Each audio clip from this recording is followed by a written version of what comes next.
I paid for my sister's college. She got pregnant, dropped out, then demanded I raise her baby. I sacrificed everything for my sister, only to discover she'd turned my life's purpose into a trap I never agreed to be in. My name is Daniel, and I am 28 years old. For the better part of a decade, my life has been a monotonous cycle of work, sacrifice, and wire transfers. Every morning, the alarm would blare at 4:30 a.m., a sound that became the grim soundtrack to my existence. I would drag myself out of bed, the ache in my bones a constant reminder of the double shifts I pulled as a warehouse supervisor and a nighttime security guard. My apartment was a sparse, lonely place, a testament to a life put on hold. There were no souvenirs from trips I never took, no bookshelves overflowing with novels I longed to read, no paintings on the walls. There was just a bed, a table, and a stack of bills I meticulously paid, leaving just enough for instant noodles and the occasional pizza.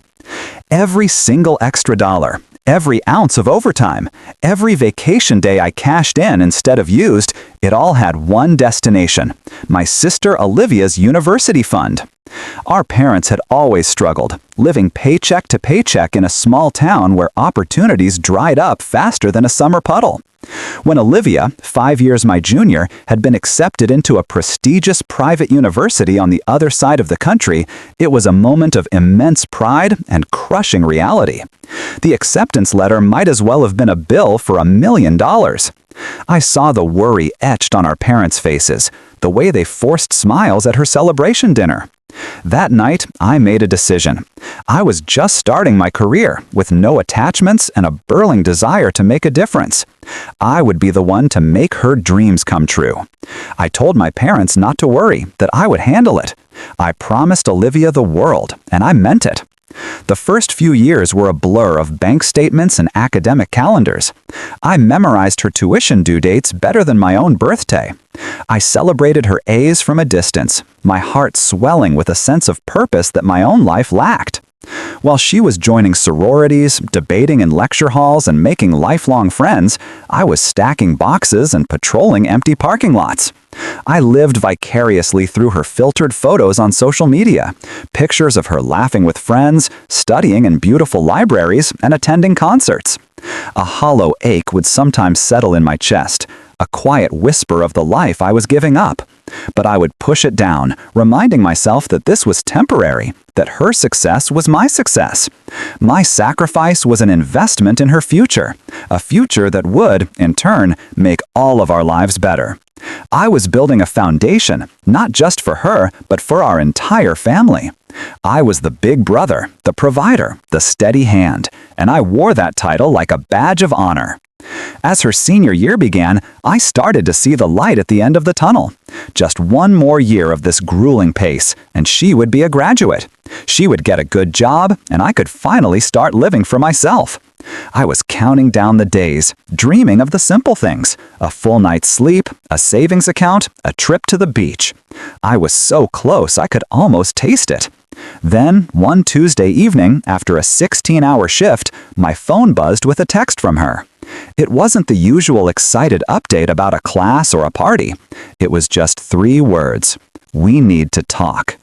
A cold dread, sharp and sudden, pierced through my exhaustion. This wasn't the text of a sister on the verge of graduation. This was the prelude to a storm. The call came 2 days later. I was sitting in my cramped living room, a bowl of lukewarm soup in my lap, my body screaming for rest.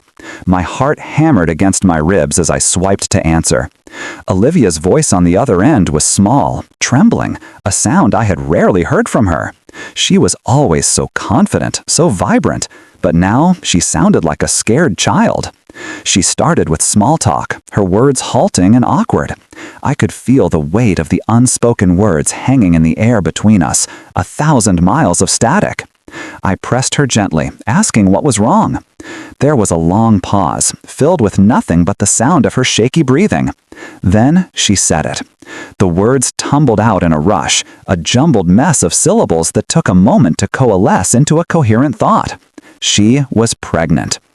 The world seemed to stop. The spoon clattered from my hand into the soup. splashing broth onto my worn-out jeans. My mind went blank, a white wall of shock. Pregnant? How? This was her final year. This was everything we had worked for. 1,000 questions flooded my brain, but none of them would form into words. All I could manage was a weak, "What?" She started crying then, a gut-wrenching sob that echoed through the phone. She told me it was an accident, a stupid mistake, a moment of carelessness with a boy she wasn't even serious about. She said she was scared, that she didn't know what to do, that her life was over. As I listened to her cries, my initial shock began to morph into something else. It was a familiar feeling, the instinct to protect, to fix, to sacrifice. This was just another hurdle, another unexpected expense on the long road to her success. I could handle this. I could fix this. I took a deep breath, the big brother persona kicking in like a well-worn suit of armor. I told her not to worry. I told her I would be on the next flight out. I told her we would figure it out together. I hung up the phone, my own hands now shaking. The exhaustion I had felt moments ago was gone, replaced by a surge of adrenaline. I opened my laptop, my fingers flying across the keyboard as I booked a last-minute ticket. I didn't even look at the price. The light at the end of my tunnel had just gotten a lot further away, but I would still walk toward it. I would walk through fire for her. I just didn't realize then that she was the one holding the match. The flight was a blur.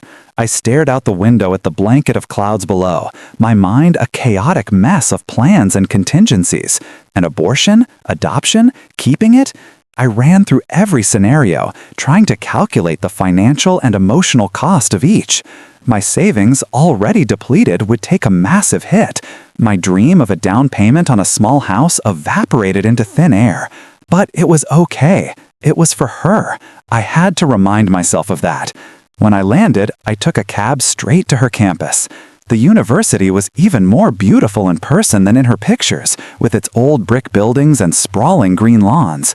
It felt like a different world, a world of opportunity and privilege that I had only ever funded from a distance. I found her dorm room and knocked on the door. When she opened it, my heart sank. She looked terrible, her eyes puffy and red-rimmed, her hair a tangled mess. But beneath the facade of distress, I saw something else that I couldn't quite place. A flicker of something calculating? I dismissed it as a trick of my own exhausted mind. I wrapped my arms around her, pulling her into a tight hug. She felt small and fragile in my arms. I led her to her bed and we sat down. I started talking, laying out the options in a calm, rational voice, just like I would a logistics problem at work. I told her that no matter what she chose, I would support her. If she wanted to terminate the pregnancy, I would pay for it and be there for her. If she wanted to give the baby up for adoption, I would find the best agency and handle all the paperwork. And if, against all odds, she wanted to keep the baby, I would find a way to make it work. I would find her a bigger apartment, pay for childcare, and help her finish her degree online. I was laying out a blueprint for her, a new, more complicated plan. Throughout my entire monologue, she remained silent, just staring at her hands. When I finally finished, I looked at her, expecting relief, gratitude, something. But her face was a mask of defiance. She looked up at me, her eyes clear and hard, all traces of the weeping girl from the phone call gone. And then she dropped the second bomb. She wasn't considering any of my options. She was keeping the baby, and she was dropping out of college. Her words hit me like a physical blow. Dropping out? After everything? After all the years of double shifts, the missed holidays, the life I had put on indefinite hold? It was incomprehensible. I felt a hot surge of anger rise in my chest, a foreign and unwelcome emotion. I had been angry before, but this was different. This was a deep, burning rage born of betrayal. I stared at her, my mouth agape, trying to form a coherent sentence. "Why?" I finally managed to choke out. "Olivia, why would you do that? We're so close. You can still graduate. We can make this work."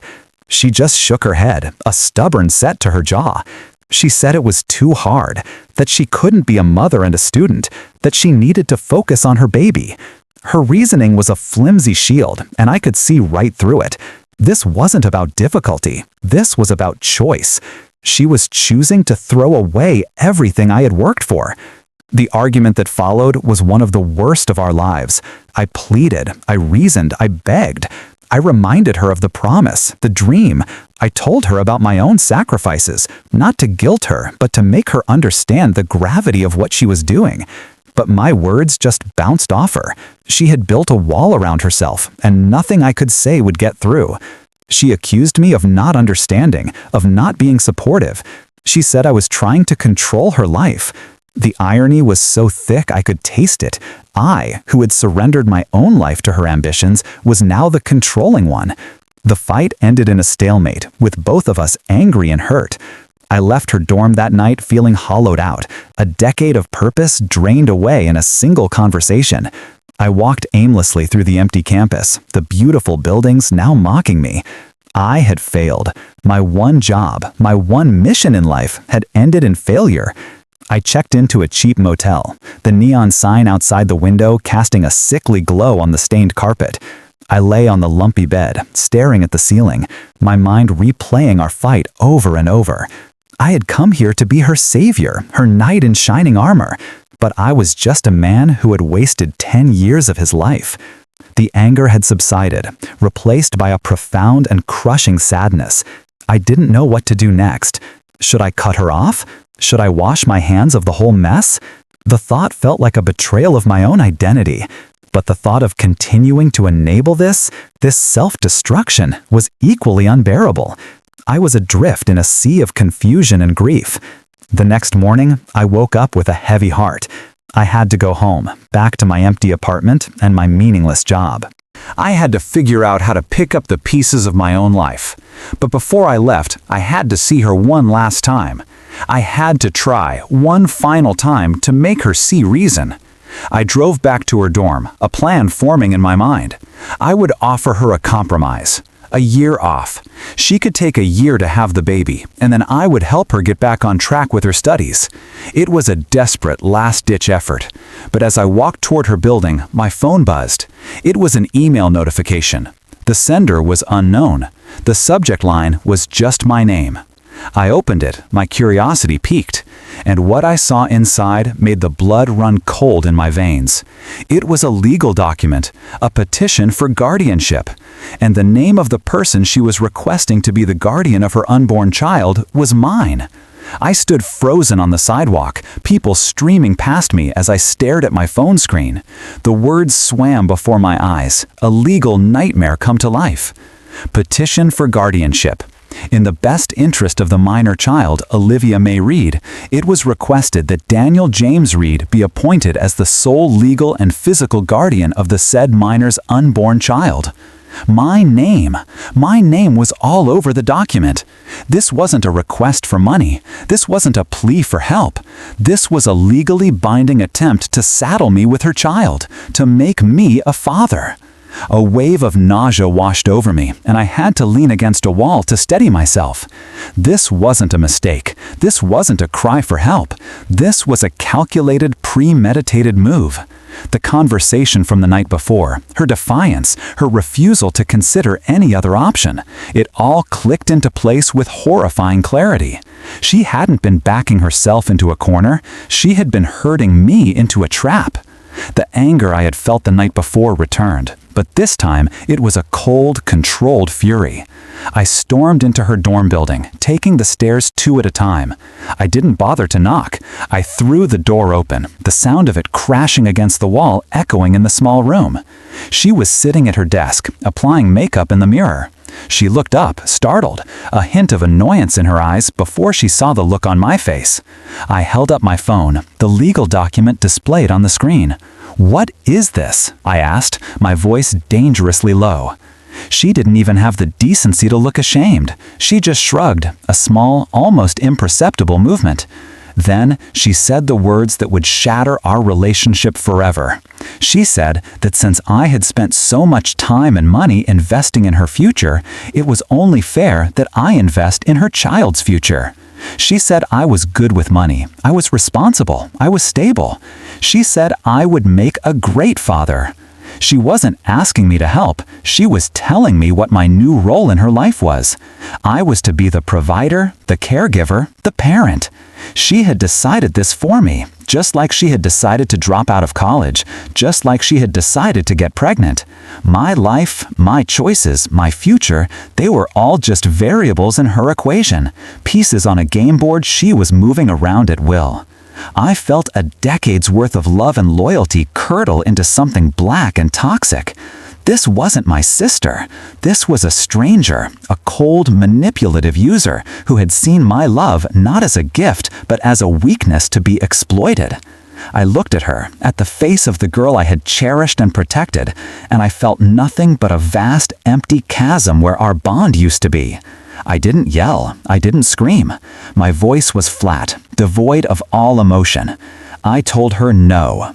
I told her in no uncertain terms that I would not be a party to her delusion. I would not raise her child. I would not be her scapegoat. I was done.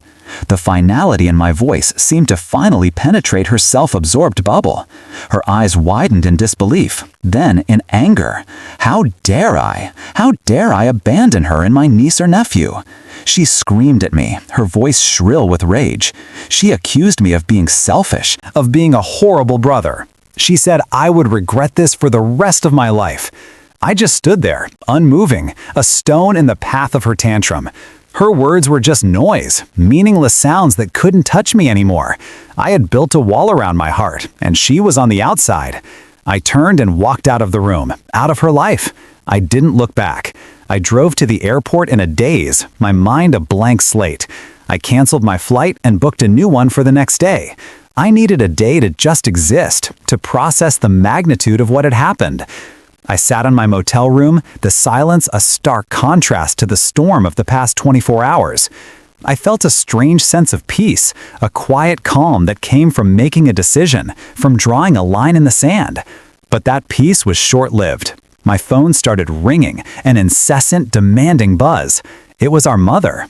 I let it go to voicemail. Then it rang again, and again. It was our father. Then my mother again. I knew they had gotten to her. I knew she had spun them a story, a twisted version of events where I was the villain, the heartless brother who was abandoning his poor pregnant sister in her time of need. I finally answered, bracing myself for the onslaught. I was right. My mother's voice was a torrent of guilt and manipulation. How could I be so cruel? Didn't I understand what Olivia was going through? I had to do this, for family. Family was everything. I tried to explain, to tell them the truth about the guardianship papers, about her manipulation, but they wouldn't listen. They didn't want to hear it. They just wanted a simple solution, and that solution was me. They had always relied on me to be the responsible one, to fix things. This was just the biggest thing they had ever asked me to fix. My father got on the phone, his voice stern and disappointed. He told me I had a duty, an obligation. He said I had been the one to put her on that pedestal, and now I had to deal with the consequences. I was trapped, not by a legal document, but by a lifetime of being the dependable son, the one who could always be counted on. My own family had become her unwitting accomplices, her army of enablers. I hung up the phone, my hands trembling. I was completely alone. The one person I thought I could count on, myself, had been duped. And the people who were supposed to be my support system were now my adversaries. I felt the walls closing in, the weight of their expectations crushing me. I was back in that trap, and it was even smaller than before. I spent the rest of the day in a state of despair. I felt like I was drowning, pulled under by a tide of obligation and guilt. My family's words echoed in my head, a relentless chorus of accusations. Was I being selfish? Was I abandoning my family? The doubt began to creep in, insidious and poisonous. I had spent so long defining myself by my role as the provider, the caretaker, that I didn't know who I was without it. Maybe they were right. Maybe this was just the ultimate sacrifice, the final test of my love. I was on the verge of calling them back, of capitulating, of agreeing to a life I didn't want, just to make the pain stop. I was scrolling through my contacts, my thumb hovering over my mother's name, when another notification popped up on my phone. It was a Facebook message. The sender's name was unfamiliar. Kevin Carter. I didn't recognize the name, but I had a sinking feeling I knew who it was. I clicked on the message. Daniel, my name is Kevin. I'm Olivia's ex-boyfriend, the one she was with before she got pregnant. I know this is random, but I saw you were tagged in a photo with her, and I just have to tell you something. She's not who you think she is. My heart started pounding. I opened the message, my hands shaking. What he told me over the next few minutes was the final damning piece of evidence I needed to seal my decision. Kevin said that he and Olivia had dated for a few months. He said she was obsessed with the idea of a cushy life, but she didn't want to work for it. He said she used to talk about me all the time, about how I was her golden ticket. He said she told him point blank that she was going to get pregnant by someone, anyone, because she knew I would be forced to take care of her and the baby. She saw me as a meal ticket for life. He said he broke up with her because he was creeped out by her callousness. He even had screenshots of their text messages where she discussed her plan in chilling detail. I stared at the screenshots, my blood turning to ice. There it was, in black and white, the proof. It wasn't a mistake. It wasn't an accident. It was a scheme, a cold, calculated, monstrous scheme. The last of my doubt evaporated, replaced by a cold, hard resolve. The guilt and the shame I had been feeling were replaced by a righteous anger. I wasn't the villain of this story. I was the victim, and I was done being a victim. I had the ammunition I needed to fight back. I wasn't going to just walk away. I was going to burn this bridge to the ground. I booked a flight for the very next morning. This time, I wasn't flying there as a supplicant or a savior. I was flying there as a general marching into battle. I spent the night organizing the evidence Kevin had sent me, printing out the text messages, the guardianship papers, my own bank statements showing years of payments to the university. I was building a case. I didn't know what I was going to do with it yet, but I knew I needed to confront them, all of them, one last time. I needed them to see the truth. I needed them to understand the depth of her deception and the injustice of their expectations. I called my parents and told them I was coming back. I told them I wanted to have a family meeting with Olivia to discuss our options. I used the same placating, cooperative language they expected to hear. They agreed, relieved that I was finally coming to my senses. I could hear the smug satisfaction in my mother's voice. She thought she had won. She had no idea what was coming. The flight back was a completely different experience. I wasn't filled with dread or anxiety. I was filled with a cold, clear sense of purpose. I wasn't just fighting for my own freedom anymore. I was fighting for the truth. I was fighting for the little brother who had given up everything for his sister, only to be repaid with betrayal. When I landed, I rented a car and drove to my parents' house. It was the house I had grown up in, a place that had once been a source of comfort and security. Now, it felt like enemy territory. I parked in the driveway and took a deep breath, steeling myself for the confrontation to come. I had a folder in my hand, thin but filled with the weight of my shattered reality. I walked to the front door, my steps firm and deliberate. I didn't knock. I let myself in. They were all there in the living room, my parents on the couch, Olivia in a recliner, a blanket draped over her burgeoning belly. They looked up at me, a tableau of smug expectation. My mother smiled a weak, triumphant smile. "Daniel, honey, we're so glad you're here. We knew you'd do the right thing." I didn't return her smile. I just stood in the doorway, the folder in my hand, and looked at each of them in turn. My mother, my father, my sister. The three people who were supposed to love me unconditionally. The three people who were willing to sacrifice my life on the altar of my sister's convenience. The air in the room was thick with their collective delusion. It was time to shatter it. I walked into the center of the living room, the folder clutched in my hand like a weapon. I didn't sit down. I wanted to stand over them, to have the physical advantage of height, to tower over their twisted expectations. I started by speaking to my parents.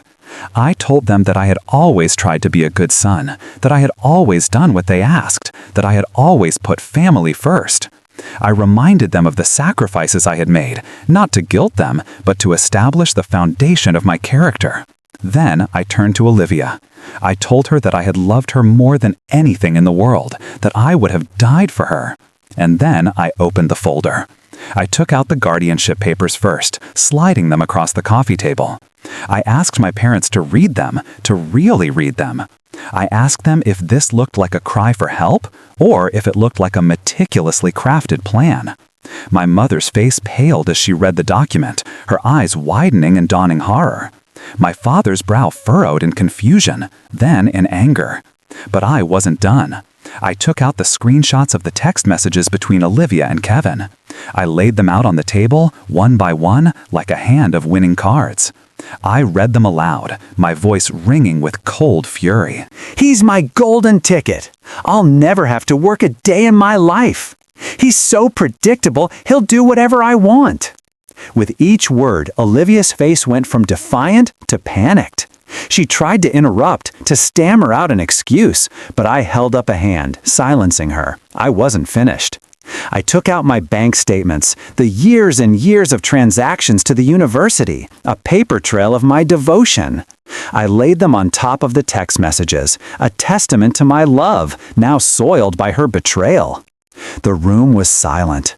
The only sound was the ticking of the grandfather clock in the corner, a mocking rhythm to the destruction of our family. My mother was crying softly, her face buried in her hands. My father was staring at Olivia, his face a mask of disbelief and disgust. He was finally seeing the truth. And Olivia was trapped. The web of lies she had so carefully spun had collapsed around her, and there was nowhere left to run. I looked at her one last time. I didn't see my sister anymore. I saw a stranger, a selfish, manipulative, cruel stranger who had tried to ruin my life. And in that moment, I felt nothing for her. No love, no hate, no anger, just a vast, empty void. I had my closure. I turned my back on them, on the wreckage of my past. I walked out of the living room, my head held high. I didn't say goodbye. I didn't look back. I walked out the front door, into the bright, unforgiving sunlight. I was free. I was alone, but I was free. The life I had sacrificed for a decade was gone, but a new one was waiting for me, a life of my own choosing. And for the first time in a very long time, I was excited to see what it would hold.